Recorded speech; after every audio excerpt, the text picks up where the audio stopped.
Study IQ IAS, अब तैयारी हुई अफोर्डेबल। दोस्तों, चाइना बहुत ही बेशर्म देश है। अगर दुनिया के टॉप 3 बेशर्म देशों का अगर हम रैंकिंग करने पे आए तभी पहले नंबर पे चाइना ही आएगा। ऐसा कोई चाइना का पड़ोसी मुल्क नहीं है, नेबरिंग कंट्री नहीं है जिसमें चाइना ने मेरे दोस्तों अशांति ना लाई हो। याद कीजिए 2020 का गलवान कॉन्फ्लिक्ट, जिसमें धोखे से हमारे कई सारे फौजी भाइयों को शहीद कर दिया था, जिसमें एक ऑफिसर भी थे जिनका नाम था कर्नल संतोष। और 4 साल के बाद मेरे दोस्तों, इन 4 साल में काफी हैवीली मिलिट्री स्टैंड ऑफ दोनों देशों की तरफ से रहा। और एरिया ऑफ कॉन्फ्लिक्ट था लद्दाख में, जिसको वेस्टर्न सेक्टर बोलते हैं, डेप्सांग, डेमचौक, गलवान, पैंगोंग त्सो लेक। और फाइनली 4 सालों के बाद दोनों देशों ने फैसला किया और चाइना जो है आया और चाइना ने बोला जी हम चाहते हैं कि वेस्टर्न सेक्टर में डिस्प्यूट जो है हम खत्म करें, ताकि दोनों को हक मिले, दोनों की आर्मी को हक मिले पेट्रोलिंग करने का। जहां पे एक तरफ वो लगातार भारत के साथ डेवलपमेंट कर रहा है ताकि दोनों देशों के बॉर्डर डिस्प्यूट खत्म हो पाए, वहीं पे एक ऐसी जगह है जहां पे भारत को चाइना वापस परेशान करना चाहता है, वो है नॉर्थ ईस्टर्न स्टेट्स। दोस्तों, नॉर्थ ईस्टर्न स्टेट्स अगर आप ध्यान से देखोगे तो उनका बॉर्डर लगता है किसके साथ मेरे दोस्तों? आपके म्यांमार के साथ। और याद कीजिए म्यांमार जो है वो अभी चपेटे में है किसके? सिविल वॉर के। क्यों मेरे दोस्तों? म्यांमार के लोग जो हैं अभी लगातार लड़ रहे किसके खिलाफ हैं मेरे दोस्तों? जुंटा के खिलाफ। ना जुंटा क्या है? जुंटा एक टर्म है बच्चा, उस सरकार के लिए इस शब्द को यूज किया जाता है जो सरकार मिलिट्री चला रही हो, जो सरकार जो है वहां पे डेमोक्रेटिक वैल्यूज की कोई कदर ना हो, वहां पे डेमोक्रेसी ना हो। पूरे म्यांमार को 2021 में मेरे दोस्तों आपको पता ही होगा मिलिट्री कू किया, तख्ता पलट किया, और तख्ता पलट करके मेरे दोस्तों यहां पे मिलिट्री रूल लग गया किसका? म्यांमार का। और 2021 से लेके अभी तक चाइना के बेहतरीन रिलेशनशिप चल रहे किसके साथ मेरे दोस्तों? म्यांमार की आर्मी के साथ। और चाइना ने इन लास्ट 3 सालों में जब से मिलिट्री रूल जो है आपका म्यांमार में रखा हुआ, चाइना ने हेविली इन्वेस्ट किया किस प्रोग्राम के अंडर? उसको बोलते हैं मेरे दोस्तों चाइना म्यांमार इकोनॉमिक कॉरिडोर। जैसे अगर आपको याद हो पाकिस्तान और मेरे दोस्तों चाइना के बीच में क्या है? चाइना पाकिस्तान इकोनॉमिक कॉरिडोर, जिसकी वजह से आज अगर आप देखेंगे बलूचिस्तान के लोग जो हैं वो सफर कर रहे हैं। वैसे ही मेरे दोस्तों China Myanmar economic corridor China का बनाने का क्या मकसद था? बनाने का मकसद था कि वो इंडियन ओशन पे कंट्रोल पा पाए। किस पे? इंडियन ओशन पे, बे ऑफ बंगाल पे उसका कंट्रोल है, वो भारत को डरा के रखे।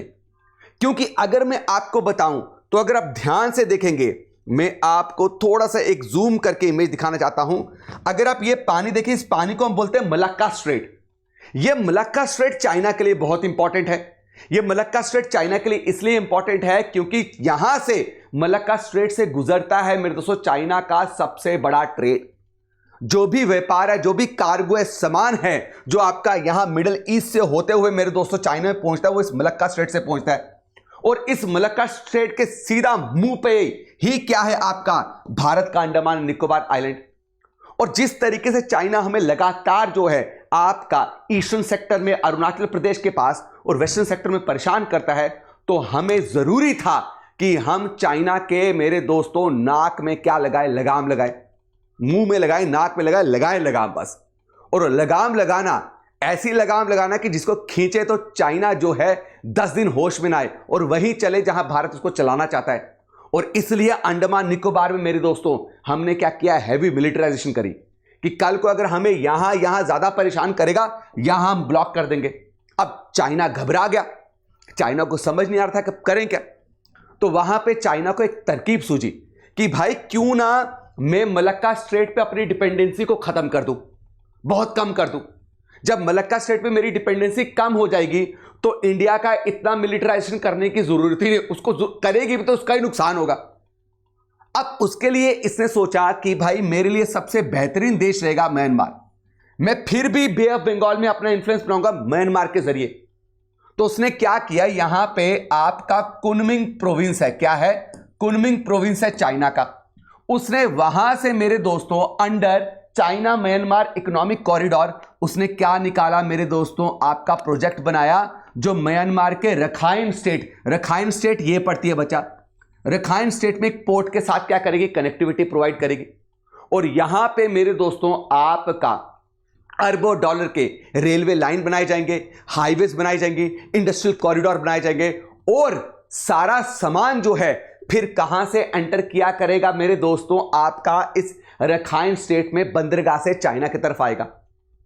तो ये फिर एक तरीका है किसका, चाइना का, भारत को डराने के लिए, किसमें, बे ऑफ बंगाल में। लेकिन अब हुआ क्या, देखो अब चाइना क्या प्लान कर रहा है, चाइना प्लान कर रहा है अपनी प्राइवेट आर्मी बनाने के लिए। आपको पता होगा रशिया की एक प्राइवेट आर्मी, उसका नाम है वैगनर ग्रुप। वैसे ही प्राइवेट मिलिट्री कंपनी जो है मेरे दोस्तों आपका चाइना बनाना चाहता है, और ये प्राइवेट मिलिट्री कंपनी किसके साथ मिलकर बनाना चाहता है, आपकी म्यांमार की मिलिट्री के साथ, जो अभी म्यांमार में रूल कर रही है। क्यों, कारण है कि म्यांमार में मिलिट्री कू होने की वजह से, तख्ता पलट होने की वजह से मेरे दोस्तों बहुत सारे यहां पे आर्म्ड ग्रुप हैं जो इस जुंटा के खिलाफ लड़ रहे हैं। और वो ज्यादातर कहां एक्टिव है मेरे दोस्तों, वो ज्यादातर इसी रखाइन स्टेट में यहीं पे एक्टिव हैं। और वो लगातार जो है म्यांमार की मिलिट्री के साथ लड़ रहे हैं ताकि वापिस यहां पे लोकतंत्र लेके आए।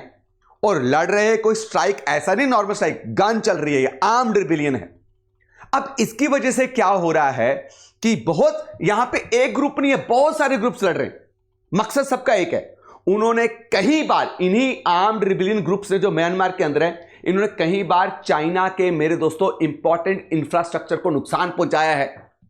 2021 में मेरे दोस्तों चाइना का $800 मिलियन के प्रोजेक्ट में इन्होंने क्या कर दिया, बम ब्लास्ट कर दिया। फिर मेरे दोस्तों 2024 में अगेन जो है चाइना के बहुत सारे इंफ्रास्ट्रक्चर पे इन्होंने अटैक किया। तो अब चाइना जो है इसी अटैक से, इन्हीं आर्म्ड रिबेलियन से अपने इस प्रोजेक्ट को बचाने के लिए चाइना बोल रहा है कि म्यांमार तू मेरे साथ एग्रीमेंट कर तो चल हम क्या बनाते, पीएमसी क्या हो गया बच्चा, प्राइवेट मिलिट्री कंपनी, जिसको हम यहां डिप्लॉय करेंगे। और वो डिप्लॉय कहां होगी, ये कंसर्निंग बात है। वो डिप्लॉय होगी मेरे दोस्तों ठीक ये जो ब्लैक जो आप लाइन देख रहे हो ना, ये ब्लैक लाइन मेरे दोस्तों आपका क्या है, ये ब्लैक लाइन, ये है बॉर्डर किसका, म्यांमार और इंडिया का, नॉर्थ ईस्टर्न स्टेट्स का। ठीक ज्यादातर आपके रखाइन स्टेट में ज्यादा प्रॉब्लम है। यहीं पे चाइना अपने वैगनर ग्रुप को क्या करना चाहता है, अपने प्राइवेट मिलिट्री को यहीं पे बसाना चाहता है। बहुत बड़ा खतरा है, बहुत बड़ा खतरा है। और यही बॉर्डर से मेरे दोस्तों बहुत सारे इंसर्जेंट ग्रुप जो हैं वो आपके कहां एंटर करते हैं, कहां एंटर करते हैं, भारत में। कल को हाई पॉसिबिलिटी है, मणिपुर का विवाद उठाइए आप मेरे दोस्तों। मणिपुर का विवाद क्या है, मणिपुर का विवाद यह है कि बहुत सारे कुकी लोग जो म्यांमार देश में रहते थे वो लाखों में आज मणिपुर में आ गए, लाखों में मणिपुर में। यानी जो म्यांमार देश के रेजिडेंट थे, सिटीजन थे, वो आज उठ के यहां पे इलीगली रह रहे। और इन्हीं के जरिए म्यांमार जो है हथियार पहुंचा रहा है कहां पे, आपके मणिपुर में। और आप मणिपुर का विवाद देख लीजिए, आप मणिपुर में देख लीजिए क्या घटनाएं हो रही हैं, कितना कितना बड़ा जो है प्रॉब्लम हो चुका है भारत की सरकार के लिए। यहीं पे मेरे दोस्तों आपका कल को अगर वैगनर ग्रुप आता है तो ये वैगनर ग्रुप जो है हमें बहुत बड़ा नुकसान देने वाला है, बहुत बड़ा, हमारे लिए बहुत चैलेंजिंग होगा इसको संभालना। हालांकि जैसे ही ये हुआ तो बहुत सारी ऑर्गेनाइजेशंस जो हैं उन्होंने इसका क्या किया मेरे दोस्तों, अपोज किया इस डिसीजन को। उनने बोला 2008 का जो म्यांमार का कॉन्स्टिट्यूशन है, म्यांमार का संविधान है, वो ये बोलता है कि भाई कोई भी बाहर की आपकी मिलिट्री जो है या बाहर की डिफेंस फोर्स जो है वो म्यांमार में आके एस्टैब्लिश नहीं हो सकती। अब मेरे दोस्तों अगर मैं आपको बताऊं, यहां आपको इस रखाइन स्टेट को याद रखना बहुत जरूरी है, क्योंकि रखाइन स्टेट जो है वो रोहिंग्यास मुस्लिम का क्या था, गढ़ था। अब 2021 में अगर मैं आपको बताऊं, अभी जो आपका जुंटा है ना, जुंटा कौन है, जो मिलिट्री लेड गवर्नमेंट है, उस मिलिट्री लेड गवर्नमेंट को म्यांमार में क्या बोला जाता है, आपका स्टेट एडमिनिस्ट्रेटिव काउंसिल। मेरे दोस्तों, आपका फरवरी 2021 में इन्होंने चुनी हुई आपकी क्या म्यांमार की आपकी हेड उसको निकाल दिया, उसको सीट से, उसकी पदवी से निकाल दिया, ये बोल के कि जो 2020 में चुनाव हुए थे उसमें बहुत बड़े लेवल पे इन्होंने घोटाला किया है। लेकिन पूरा देश जानता है, पूरी दुनिया जानती है कि कोई घोटाला नहीं था, कोई भी घोटाला। और आज जो मिलिट्री ग्रुप का जो हेड है उसका नाम है बच्चा मिन ओंग, और ये मिन ओंग को इंटरनेशनल क्रिमिनल कोर्ट ने मेरे दोस्तों दोषी ठहराया है लाखों रोहिंग्यास को बेघर करने के लिए। क्योंकि ये इसका लगातार कहना है कि जो रोहिंग्यास, स्पेशली मुस्लिम रोहिंग्यास की बात कर रहा हूं, वो म्यांमार में, वो म्यांमार उनकी जगह ही नहीं है, वो म्यांमार में रहने के लायक ही नहीं है, उनका राइट ही नहीं है म्यांमार, क्योंकि वो नेटिव नहीं है किसके, म्यांमार के। और इसने मेरे दोस्तों, जबकि ये आपकी चुनी हुई लोगों की पसंदीदा मेरे दोस्तों आपकी क्या लीडर, जब इन्होंने रोहिंग्यास को बहुत ज्यादा सपोर्ट दिया और भी बहुत सारे डेमोक्रेटिक प्रिंसिपल्स को म्यांमार में स्टैब्लिश करने की कोशिश करी, तो मिलिट्री को अपना खतरा दिखना स्टार्ट हो गया। और फरवरी 1, 2021 में इन सबको जेल में डाल दिया, और आज इनको 25 साल की सजा सुनाई दी है, 25 या 27 साल की सजा सुनाई हुई है। किसके लिए? जो इल्जाम इन पे लगाए वो सब के सब क्या है, बोगस है, सब के सब बोगस। और अगर आप देखेंगे ठीक उसी 2021 से 2024 के बीच में मेरे दोस्त चाइना और इस आपकी म्यांमार की मिलिट्री के बीच में रिलेशनशिप काफी स्ट्रांग हुए, और चाइना ने हैवी इन्वेस्टमेंट करना स्टार्ट हुआ। अब चाइना अपनी इन्वेस्टमेंट बचाने के लिए क्या कर रहा है, वैगनर ग्रुप का प्लान कर रहा है। लेकिन ये वैगनर ग्रुप जो है ये भारत के लिए बहुत बड़ा खतरा होगा। तो अगर आप मुझसे पूछोगे कि सर इसका सॉल्यूशन आप क्या बताते हो, सॉल्यूशन ये है कि अपने रॉ एजेंट को, अपने आईबी एजेंट को, अपने सीक्रेट एजेंट को एक्टिव करो, भेजे वहां पे म्यांमार में, जो वहां पे आर्म्ड रिबेलियन ग्रुप हैं, जो लड़ रहे हैं किसके साथ, मेरे दोस्तों आपकी किसके खिलाफ, आपके जुंटा के खिलाफ, उनके खिलाफ उनको और बताएं, सपोर्ट करें। मुक्ति वाहिनी अगर आपको याद हो, जब 1971 में मेरे दोस्तों ईस्ट पाकिस्तान की बात, किस तरीके से ईस्ट पाकिस्तान को वेस्ट पाकिस्तान के आपके उलझनों से बाहर निकाला था, यही वही टाइम है। अगर भारत को लगता है तो इस वक्त सबसे बड़ा कोई रोल प्ले कर पाएगा, वो भारत के होंगे सीक्रेट एजेंट्स, रॉ एजेंट्स, जिनको भेज के इन आर्म्ड रिबेलियन ग्रुप के साथ मिलकर मेरे दोस्तों क्या करना चाहिए, आपकी मिलिट्री की पावर को कम करना चाहिए। अभी लाख से ज्यादा जो हैं, लाख नहीं मेरे दोस्तों 10 लाख से ज्यादा जो म्यांमार के सिटीजन है वो म्यांमार छोड़ के भाग गए। तो अब ये एक नई डेवलपमेंट भारत के लिए बहुत चैलेंजिंग होने वाली है।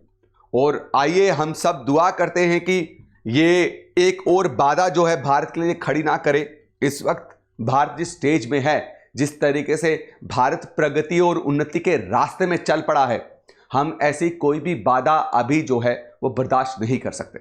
मैं उम्मीद करता हूं कि ये वीडियो आपको बहुत पसंद आई है। कमेंट सेक्शन में जरूर कमेंट कीजिएगा कि आपको और किस टॉपिक पे वीडियो चाहिए होगी। साथ में मेरे दोस्तों आपका सक्सेस इन प्रीलिम्स का कोर्स, मैं बार बार बोल चुका हूं कि ये आपका अर्जुन वाला कोर्स है, तीर लगाना इसका, तो आपका एग्जाम जो है प्रीलिम्स डन। तो अपने प्रीलिम्स को मेरे दोस्तों 100% चाहते हो कि प्रीलिम्स में आप अच्छा परफॉर्म करके आओ, अच्छा जिसमें आप सेटिस्फाइड हो, तो सक्सेस इन प्रीलिम्स कोर्स को ज्वाइन करना बहुत इंपॉर्टेंट है। 30 नवंबर को यानी कि कल इस कोर्स को लॉन्च कर दिया गया। लाइव है, लाइव वीडियोस जो हैं आप रिकॉर्डेड फॉर्मेट में भी देख सकते हैं। हर सुबह 8 से 11 बजे लाइव क्लास होती है, जहां पे हर एक एक्सपर्ट फैकल्टी अपने स्पेशल सब्जेक्ट को लेके आएगी, करंट अफेयर्स के साथ आपको ज्यादा से ज्यादा रिलेट करवाएगी मेरे दोस्तों। आई होप कि आपको इस कोर्स को जरूर लेना चाहिए, और मैं उम्मीद करूंगा कि आप जरूर उस कोर्स में आएंगे, और मैं भी उस कोर्स में आपको पढ़ाऊंगा जिसमें करंट अफेयर्स के बहुत सारे एस्पेक्ट्स कवर करूंगा रिलेटेड टू 2025 प्रीलिम्स। उसके लिए सिंपली आपको www.studyiq.com पे मेरे दोस्तों वेबसाइट पे जाएंगे आप, वहां पे होम पेज में यूपीएससी कोर्स में, एक्सप्लोर कोर्स में अगर आप कोर्सेज एक्सप्लोर करेंगे तो आपका सक्सेस इन प्रीलिम्स वाला कोर्स भी वहां पे दिखेगा। बाय नाउ पे जैसे पहुंचेंगे तो खरीद मत लेना, RDX कोड, कूपन कोड डालना, धमाकेदार आपको क्या मिलेगा मेरे दोस्तों, उसमें डिस्काउंट और इस पे भी और मैक्सिमम डिस्काउंट अवेलेबल कर सकते हो। बस RDX कोड लगाना मत भूलिएगा। बच्चा दोस्तों थैंक यू सो मच। कभी बच्चा निकल जाता है, कभी दोस्तों निकल जाता है, तो आई होप कि क्या कहते हैं कोई इस पे ऑफेंड नहीं होगा। थैंक यू सो मच, बहुत बहुत धन्यवाद आपका मेरी वीडियोस देखने का, मेरी वीडियोस शेयर करने का। मिलता हूं एक और कल आपको बेहतरीन वीडियो के साथ। तब तक के लिए जय हिंद, जय भारत। स्टडी IQ IAS, अब तैयारी हुई अफोर्डेबल।